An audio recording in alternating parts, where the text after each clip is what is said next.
I prefer working with FK arms most of the time, but my highly scientific and accurate pie chart reveals that animators use IK as often as 27.86% of the time.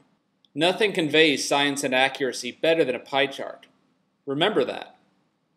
Walter's IK setup isn't that complex. It has the same forearm twist just like the FK rig had.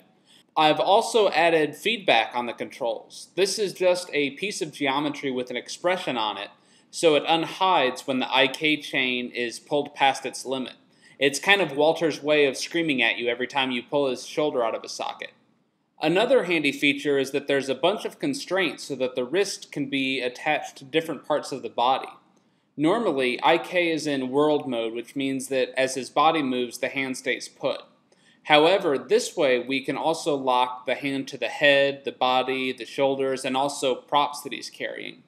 The way to set this up is to add an extra null as the parent of the wrist control. We're also going to create a bunch of extra nulls and parent them to each part of the body that we want to stick the hands to.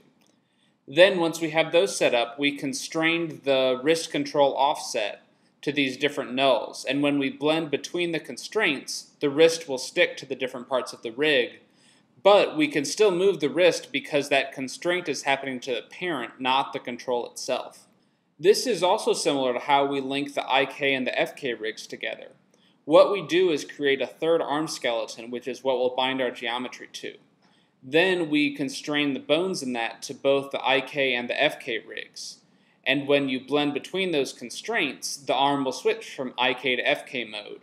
You're not actually controlling those bones directly, it's just ganging on to whatever you happen to be using. I've also set it up so that the FK controls will disappear once the rig switches over to 100% IK and vice versa. There's one last handy trick that can help speed up this setup. I didn't do it on Walter because I hadn't figured it out when I rigged him, but I did use it on the Pigeon feet.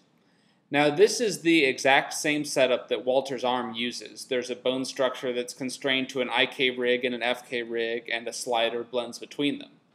The bad thing about this blending setup is that it has to calculate the IK, the FK, and the binding skeleton, which can really slow down your rig.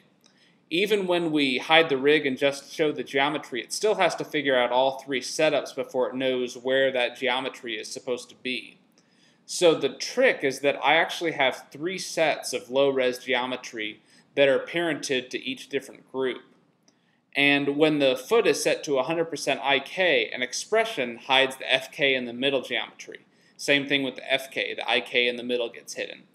And I gave them different colors so you can clearly see which geometry you're looking at. Now, of course, when we're in between IK and FK, it's still slow, but most of the time when you're animating, you're either in one mode or the other, so you can play it back without having to calculate the setups that you're not using. This alone gained me about 8 frames a second on the Pigeon feet, so it's definitely worth trying if you have a more complex rig. As usual, there's a couple of supplementary posts on the blog. I've also put up a mini press kit with some more images and banners, so if you found these podcasts useful, I'd love some help getting the word out.